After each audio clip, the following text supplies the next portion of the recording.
Hello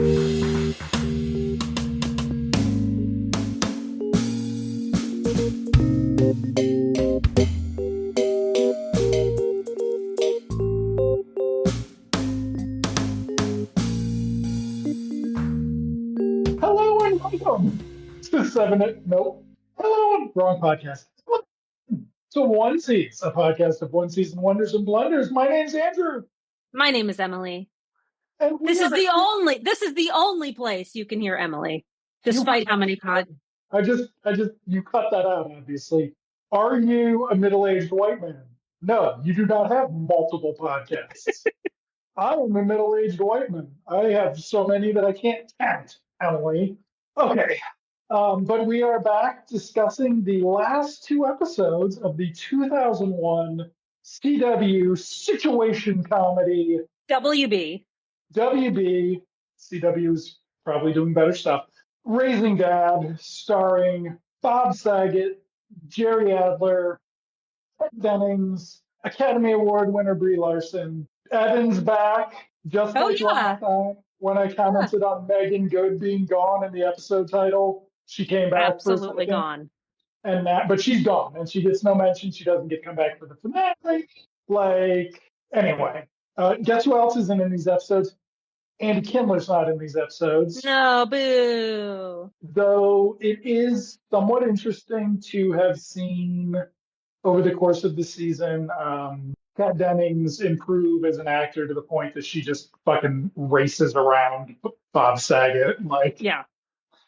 It's actually because that it makes their scenes worse because, at least when they're both bad, you're just like, well, this show sucks. But then when you're like, Jesus Christ, Bob Saget, you couldn't learn. She learned. Why didn't you learn how to act a little this season? Okay.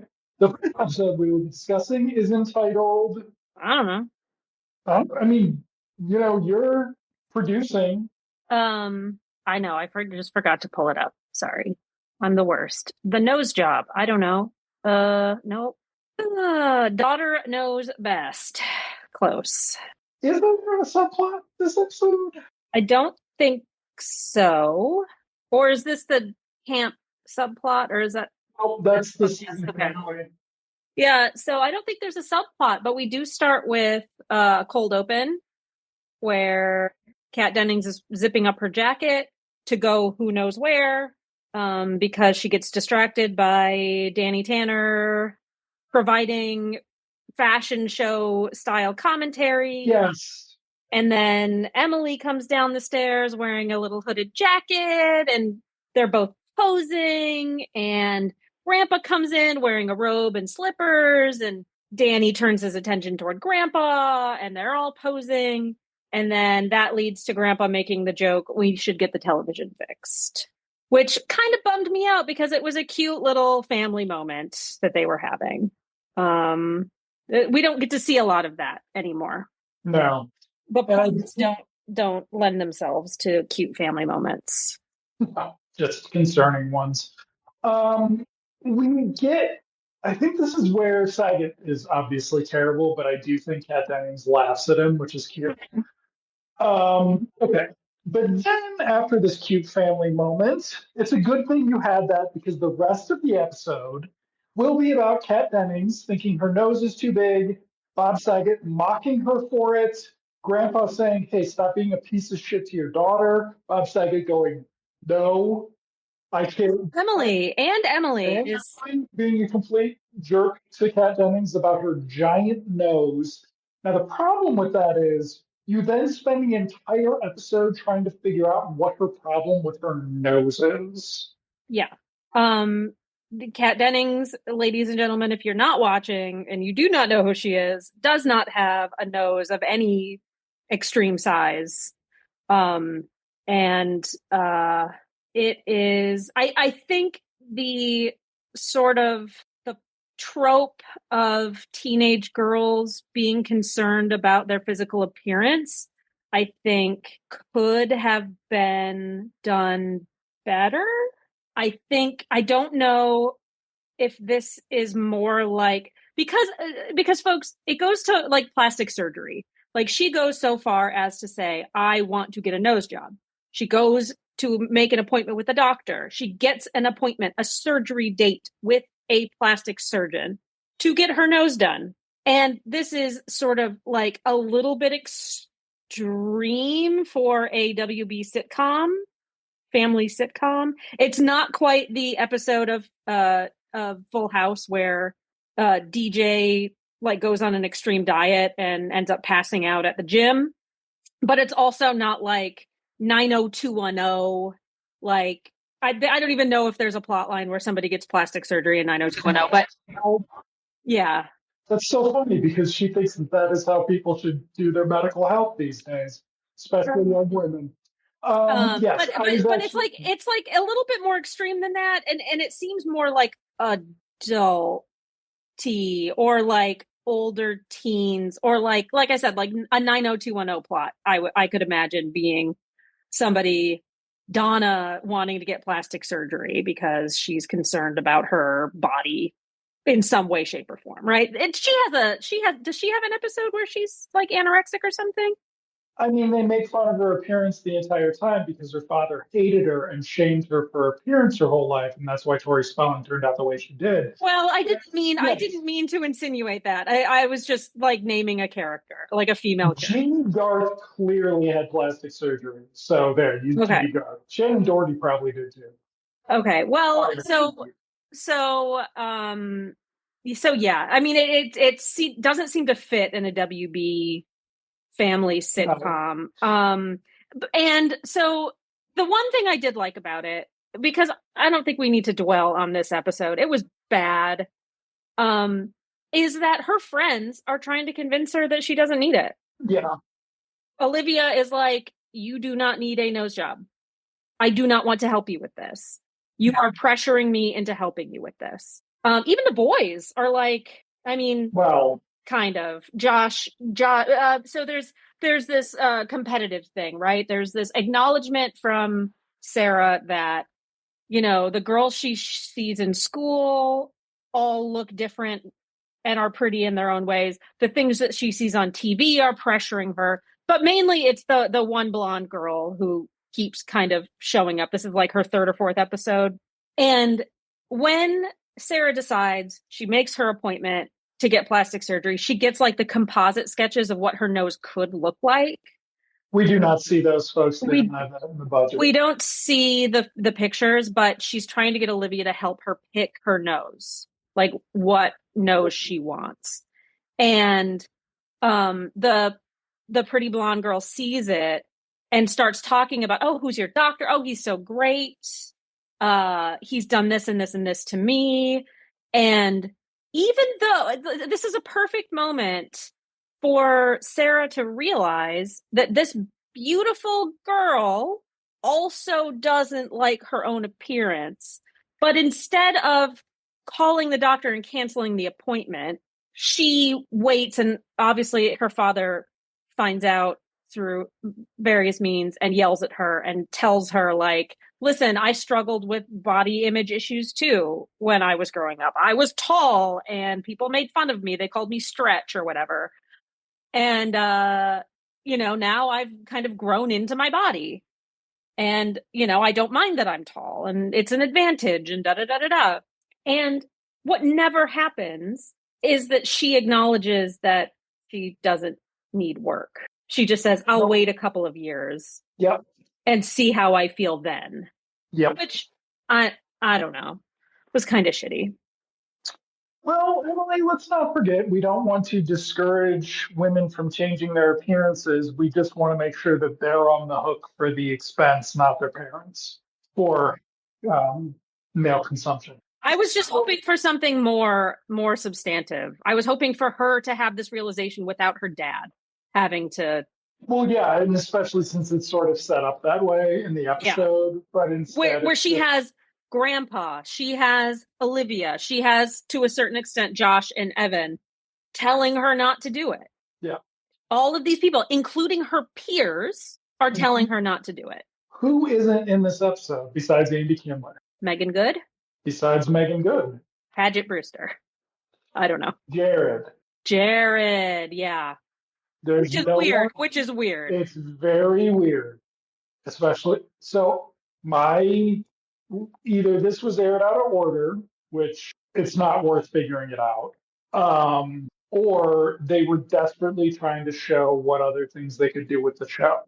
Because the last couple episodes, we've had a lot with the adults. Hmm. There's nothing really with the adults. We're back to just Bob Saget and Grandpa, and they don't really get story arcs that, I mean, next episode, yes, because they were setting up season two with having a mom or a replacement mom come in.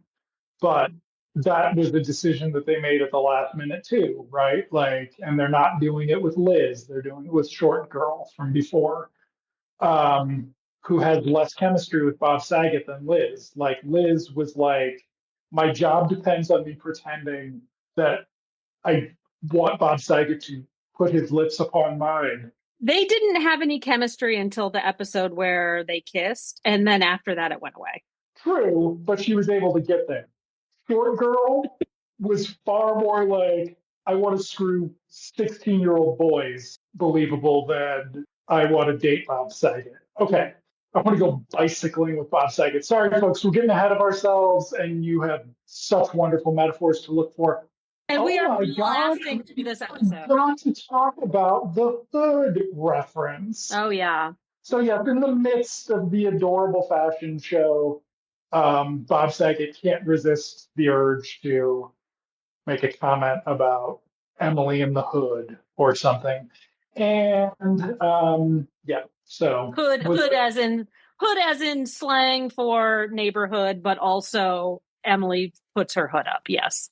And it's just sort of a AAVE sort of reference he should not have made. Yes. oh, anyway, I'll actually skip that tangent for you, Emily. There you go. So you don't have to decide if you're going to delete it. So yeah, basically, who plays the doctor? We have a guest star as the doctor. Yeah. It's the guy. Yeah, It's the guy from my God, Twin Peaks. Jesus Christ, I am brain dead today. oh, that's right. He was on Twin Peaks for a second. He was very funny. The same, like, I want to say fake British accent. Yeah, he's like a He's kind of like a dandy. well, it's sort of like if he were a soap opera star who then like made it a joke. Like he's very Ian, his timing, Ian Buchanan is Ian Buchanan, his timing is impeccable, which is one hell of a thing to say about this show. yeah. Usually you have to go on to win an Academy Award to have had good timing on this show. Okay, Oh, so you know what? He was on General Hospital for like 20, yeah, 34 years. yeah, like he And The just Bold and the Beautiful. Jesus Christ. yeah, he knows where his bread's buttered. Okay, Like he did it. he's All a right. smooth fucking British guy, you know. He's good looking and yeah. Okay.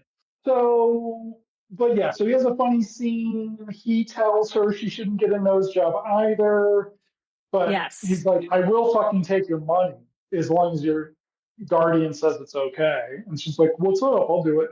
We also find out that the girls inherited money from grandma. So presumably that is Saget's mom, not Presumably. we Yeah. don't, I mean, it doesn't matter. We've never talked about geriatric. We've even in the episode about the estranged relations for the kids, we've never talked about there being a mom in the Yeah. picture. So it's just a throwaway to advance the plot, but it also And it's funny because it could have been their mother. Like, yeah, there's all sorts of things. it could have been, oh, this life insurance policy your mom had. You inherited the money. Like, it's right there. Why make it more complicated? It's right there. Poorly written shows often try to stretch their runtime to all that 22 minutes by 12 with extra. Stretch the runtime by giving grandma a plot line, you know? I'm, you want to just censor a, an older woman on primetime television, Emily? Fair enough. Okay. Obviously CBS does exist, but even they don't really do that, I don't think. So yeah, and then Saget will make fun of her about it. He'll tell her she's forbidden from getting the nose job. She like brings it up with him right away. We have the scene with the girl at school. Then Emily finds out about the nose job. Like because because the doctor leaves a message on their answering machine and Sarah stupidly listens to it out loud with her sister unknowingly behind her, knowingly behind her. I don't know. That's a good show. But yeah, and then so she tells Grandpa, who tells Bob Saget. Grandpa's like, you can't be a piece of shit about this. And Bob Saget is like, it is my fucking right. That girl is my property. I'm going to be a piece of shit about this. The best we get out of Dad's lesson for this episode is that he doesn't punish Sarah any further. He just says, it sounds like you've been having a hard time, and that's enough punishment. Yeah.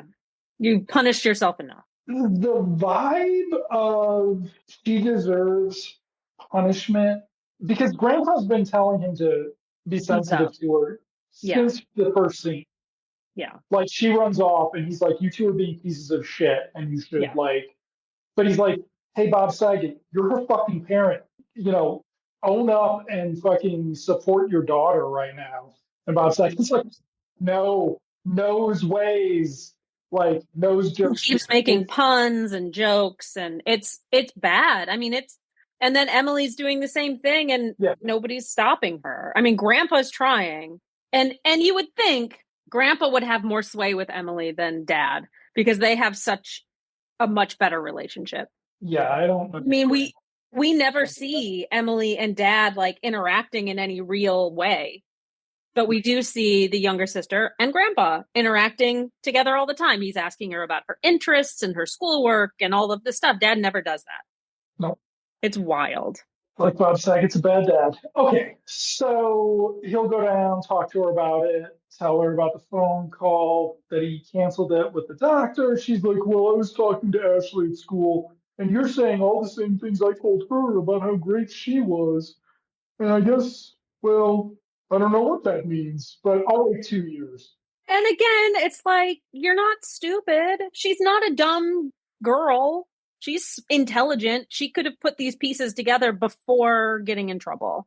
She could have canceled the appointment. She could have done all of the things that she needed to do. Like, she could have made these connections herself without getting in trouble. And I know that would like make the plot different. There would be less dad involvement. But let's give these young women some fucking autonomy.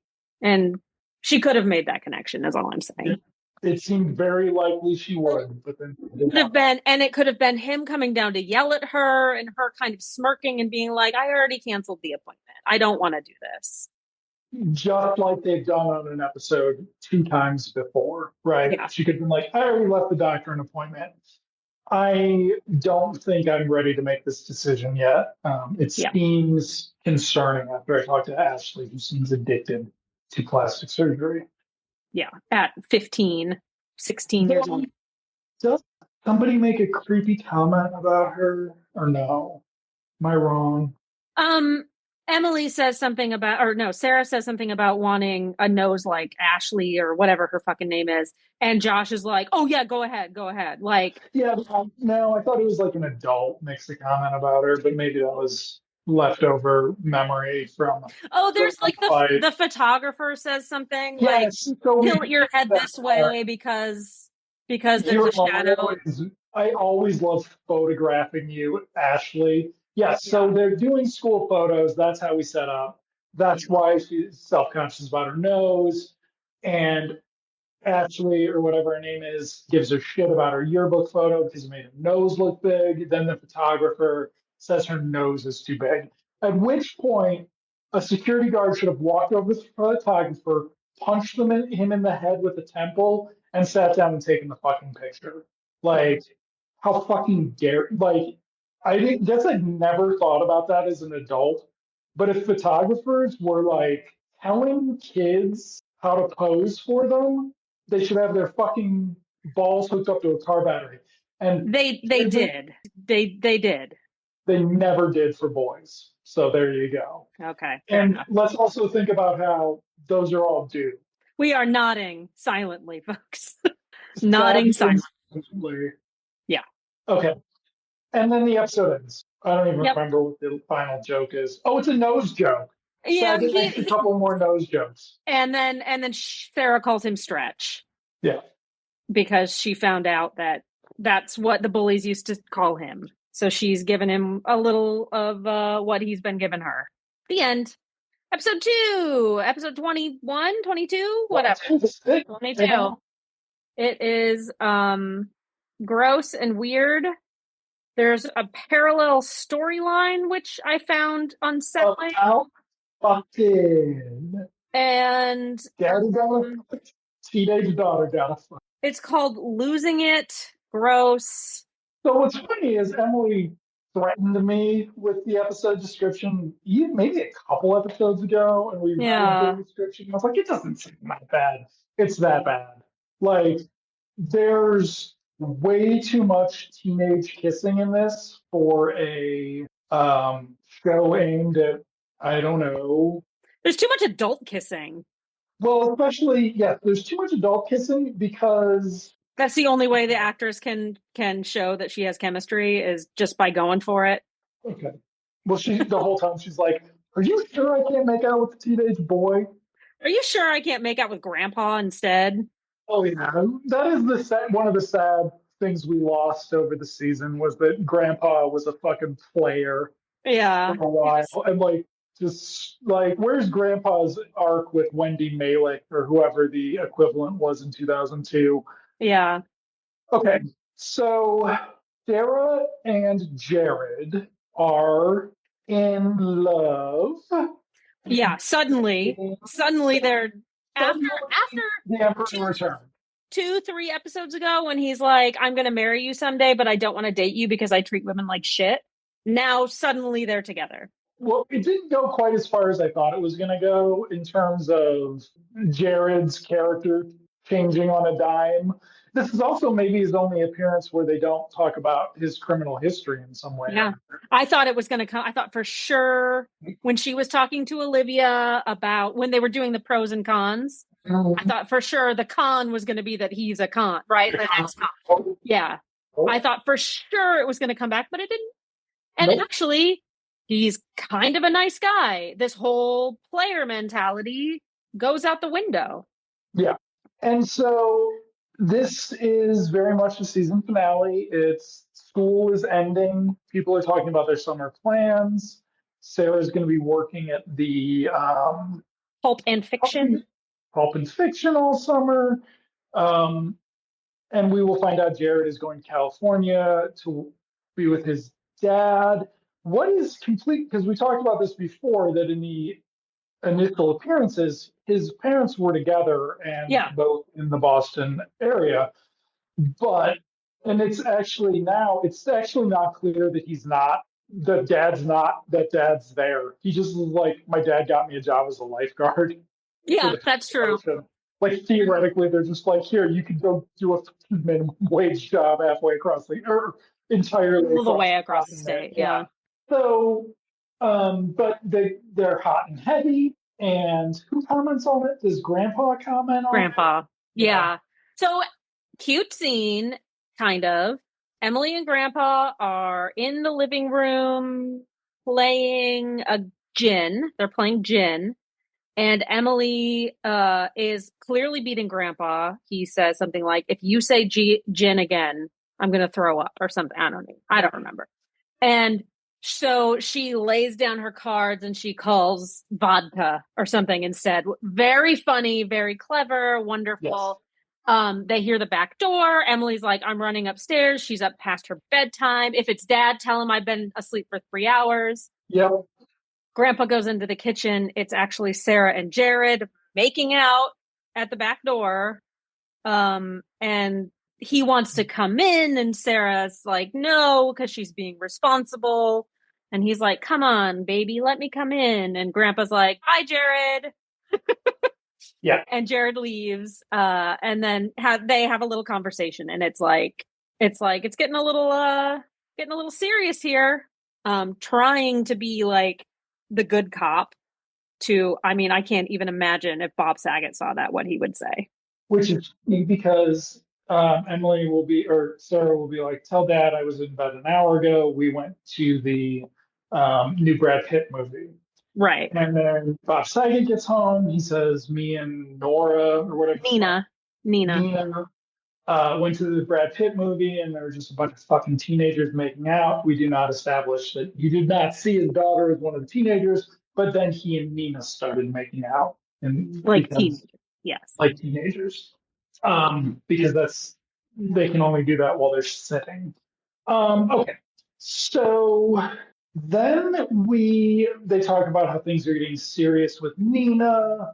We then cut to I think it's the Peach Pit or whatever for the talking about what we're going to do over summer break. Yeah. And Jared comes in, talks about California. Can I He, just stop you really quickly? The Brad Pitt movie that came out in 2002, Confessions of a Dangerous Mind. he was like a cameo in that too. Yeah, I love that movie.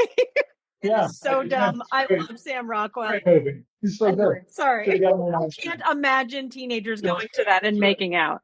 I can't imagine teenagers going to it. There's nothing romantic about it. In fact, it's anti-romance because Chuck Barris was a bastard and a cokehead.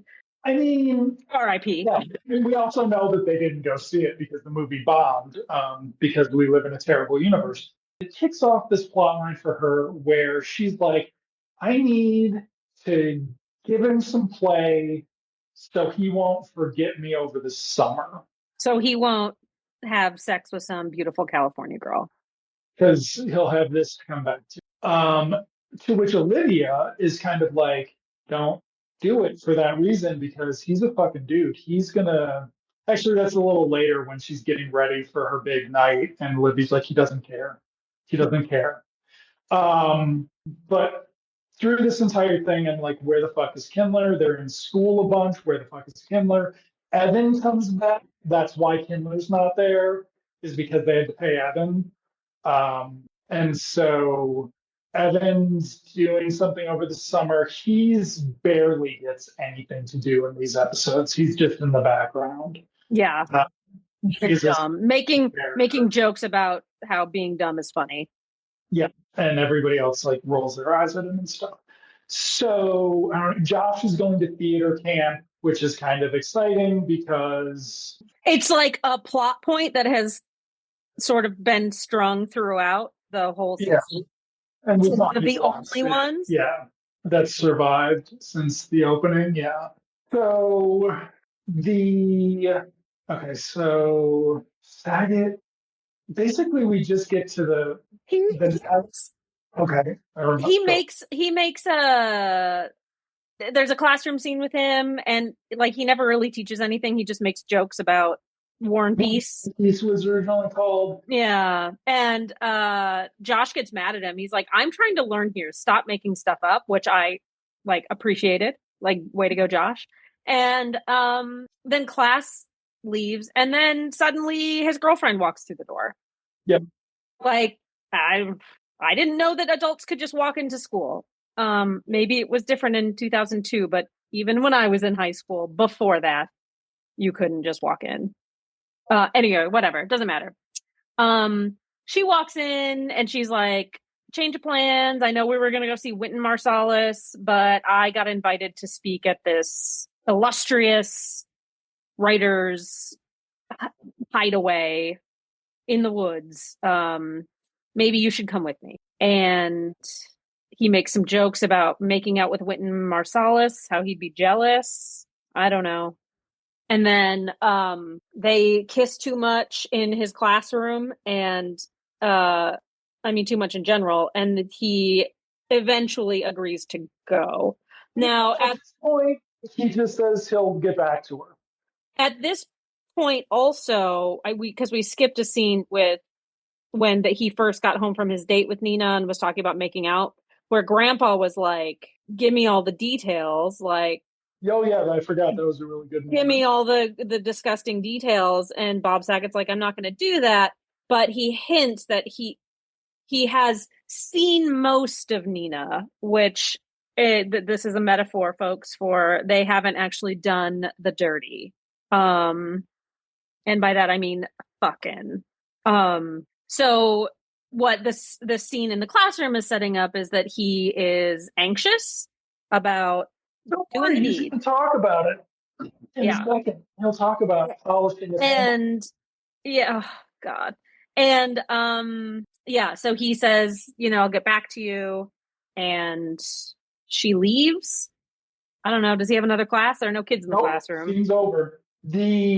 There is another classroom scene where we basically just have somebody in the background Yes. who doesn't get any lines, and it clearly should have been a Kindler class because Sarah needed to be in the room. She and Olivia hang out afterwards, do their pros and cons list about Jared.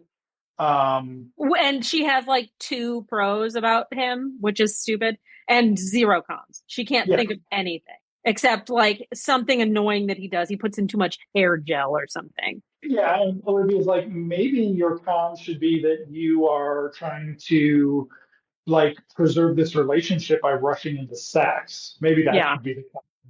Yeah. And she's like, what are you talking about? What's very interesting is we don't get any of the slut shaming of Olivia anymore. Like that clearly they were done. Except Sarah says, like, you've done it, right?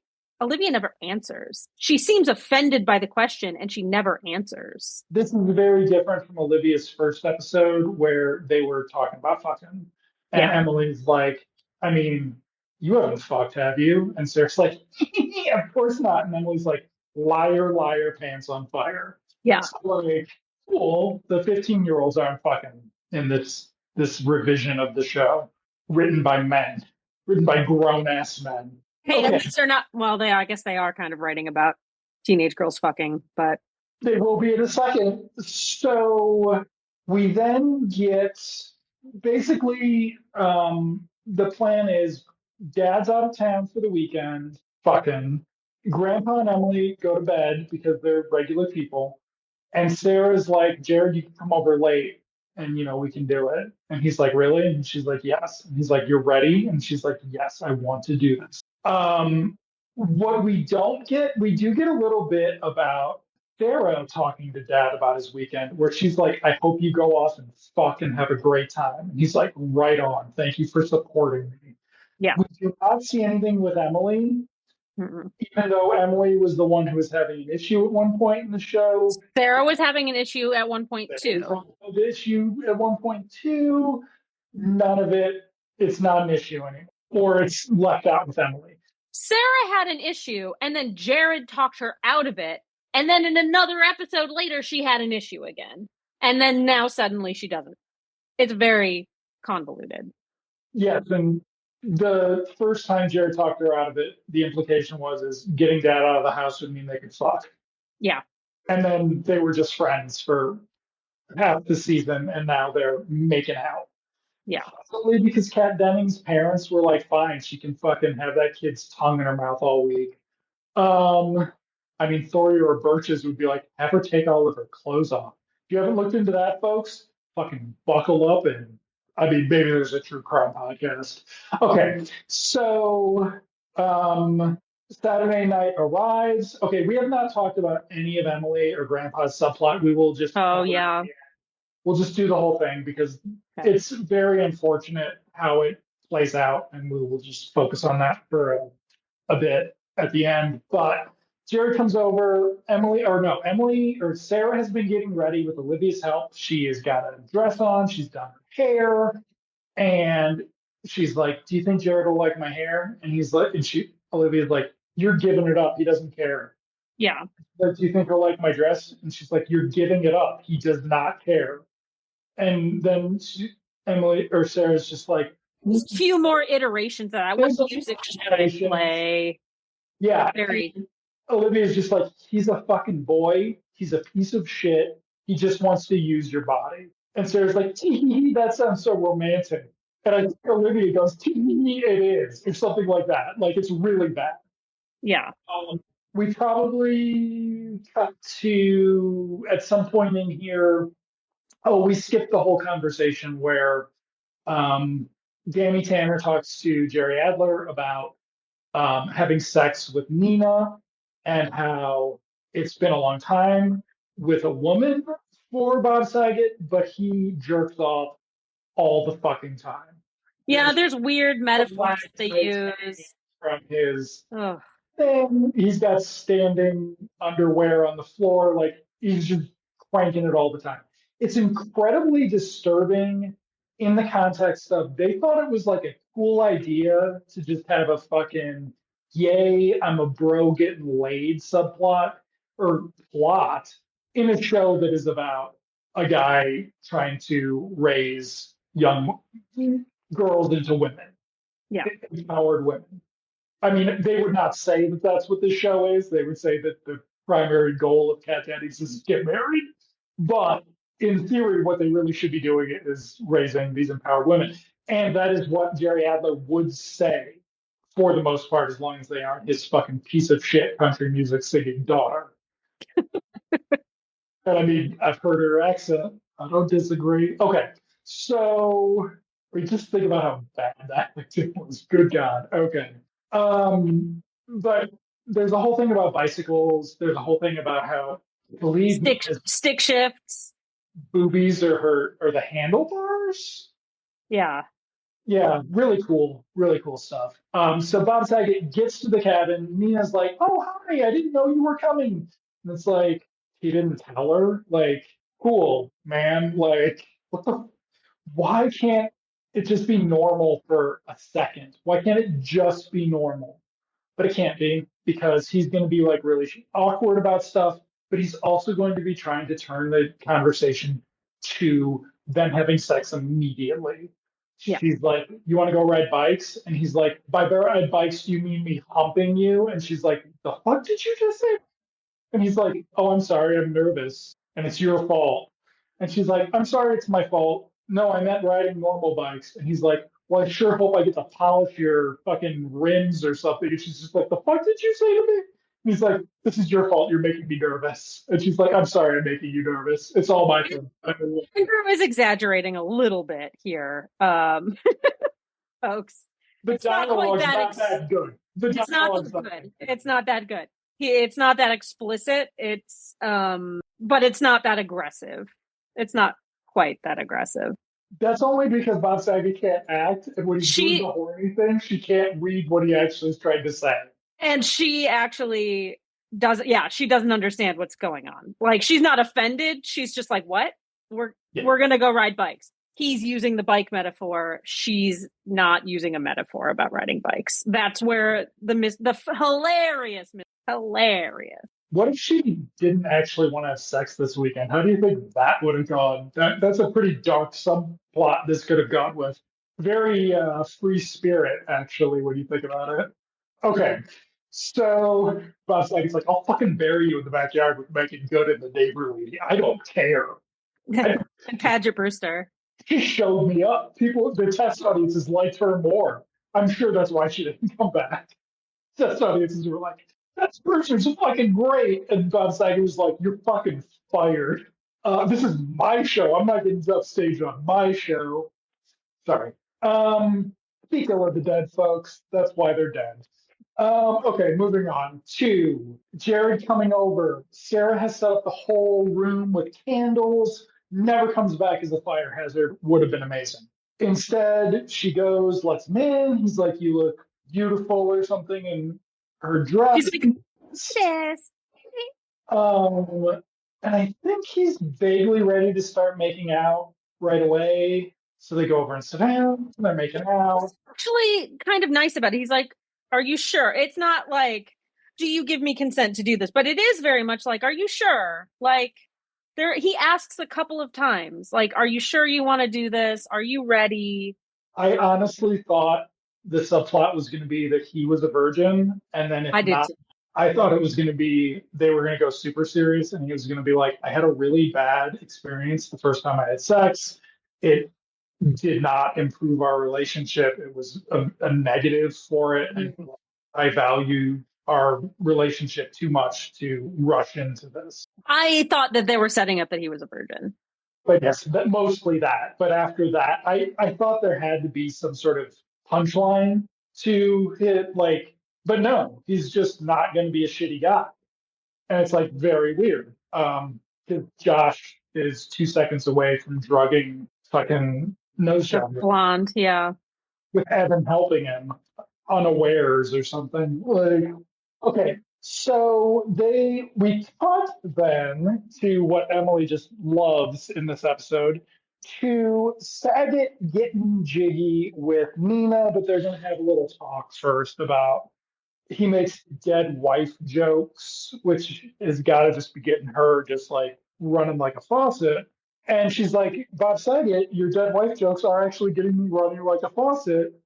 And he's like, right on, I knew they would. And they start making out. And we then are cutting between the father and daughter's makeout scenes. And we've never watched American Dad, but there's a wonderful episode where mom runs off with mom breaks bad with the daughter's boyfriend. And dad and daughter are convinced that they're like hooking up. And he's like, you know what we should do to get back at him? We should make out. And he's like, ooh, sorry, honey, daddy didn't think that through. And it's like that. But that's aware.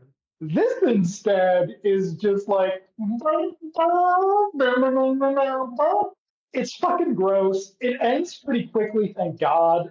But I mean, the Bob Saget ones go on for 150 million years. But Emily or Sarah's like, okay, I'm gonna go change. And Jared's like, right on. And he takes off his top shirt, leaving his cool black undershirt or whatever. We cut back to Bob Saget. She does the same thing. Nina says, I'm going to go change. It is like a mirror plot. Right. It's like a mirrored plot. Yeah. Because even though Sarah's thing initially, and we'll deviate from it here, centered her experience of it versus Jared's, dad centers dads. So what we're getting is we're getting this like weird reversal of agency in the scenes too. That's Yeah. just gross. Like, because Jared will then be the center of what's going on. And what's going on is Sarah comes back with her dress unchanged, and he's like, I thought you were going to go change. And she's like, I did. I changed my mind. We ain't doing it. And he's like, okay. Yeah. Right answer. Sit around and make out, maybe, or just talk. And she's like, yeah, let's do that. And he's like, I love doing this with you. And it's just like, cool. You should have just done this with that first kid in the pilot. Mm-hmm. This should have just been the season with the first kid in the pilot. And then I don't know. What do we have a family dinner scene maybe or something? Yeah, but we're going to talk about the subplot at the end. Okay. The subplot. Grandpa has signed Emily up for baseball camp. Right. The first scene, it's very clear there's something going on and she's not interested. We don't know what. Second scene, she's doing her own dance recital, which she seems to be watching like a hip hop dance instruction tape. Those were a big thing. She's like, you know what? Save the Last Dance. It really just made Julia Stiles' career last. Let me do something like that. Brie Larson never said in her life. The way, did Brie Larson do a Save the Last Dance? She might have. She might have. I mean, it hasn't been memed, so maybe not, but. It doesn't look like it. Okay. But she's in a lot of movies. Jeez. Yeah. That's what happens when you're a kid who works forever. Hope your parents have money or didn't steal all your money, kid. Okay. Yeah. So, like, so cool. Like the only cool person at the Oscars ever. Okay. So, except Will Smith, obviously. Nope. You wouldn't punch somebody out for talking shit about Mr. Emily at the Oscars? Wow. Wow. Somewhere he's crying deep inside. Wow. Wow. Okay. He deserves it. Whatever shit people are talking about him, he deserves it. He knows that. Mr. Emily at onesiespod.com. Okay, so then, yeah, but she turns it off when Grandpa comes in, talks some more about how she's got to get her fucking mitt. He got her a great mitt, but she's got to, like, you know, throw a work it in 20,000 times. Oil it up. Else, yes. Yeah. It resolves with her coming up to him and going, okay, Grandpa, I need to give somebody some bad news. How do I do it? And he's like, all right, so what you do is you say, I got to tell you something, you're not going to like it, but I got to tell you anyway. She's like, okay, Grandpa, I got to tell you something, you're not going to like it, but I got to tell you anyway. And he's like, huh? And she's like, I'm being serious right now. And he's like, okay. And she's like, I don't want to go to baseball camp. And he's like, I know. Yeah. She's like, I really want to go to dance camp. I know. They will then dance and it'll be cute. Grandpa will guilt her a little bit for being his last chance at a grandchild who likes baseball. We discover that there are 6 grandchildren, Which means there's a other kid that does not. That we've never heard about. I don't know why they brought this in at this point. It is the weirdest thing. So weird. Grandma had a lot of money to leave, apparently. So what's shitty about it is that Grandpa doesn't realize and doesn't take care of it himself. That was the right plot. Putting the agency on the 10-year-old, no. Fuck you, show. Like, yeah, like it makes me wonder how, like, it was sweet that he knew she wanted to go to dance camp. Well, why didn't he sign her up? He should have been like, that's why I say. Didn't he sign her up? How far was he willing to let this go? It also. But also, where did this love of dance come from? She was just trying to be a stand-up comedian. And in the early episodes, she was really enthusiastic about watching baseball with Grandpa. Right. So that's kind of weird too. But yeah. I like, how far would he have let that go, knowing that she didn't want to do it? We don't know. Yeah. So not a great finish for that. It's cute when they dance. It's cute when they dance. It's cute when they dance, but they should have done hip hop dance. And then what's the last scene? Some family dinner thing?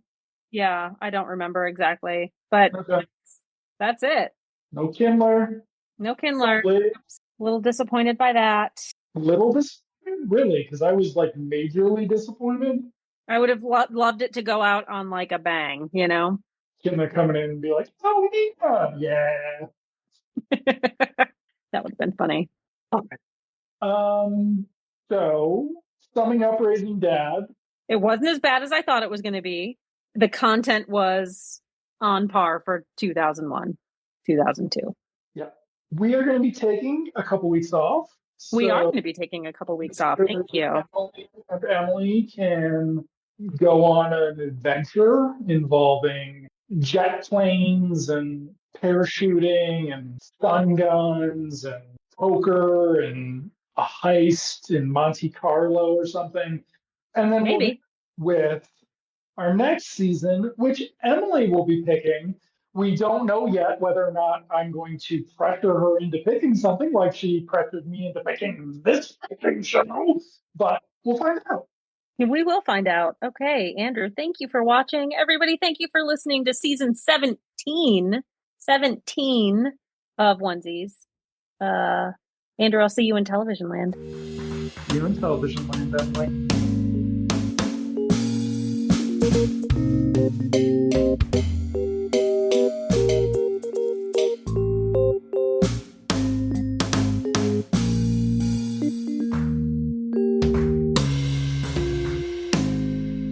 Ladies and gentlemen, thank you for sticking around. For season 18 of Onesies, we will be watching 2025's The Bondsman, starring Kevin Bacon and a bunch of people I've never heard of except for Beth Grant. I'm very excited.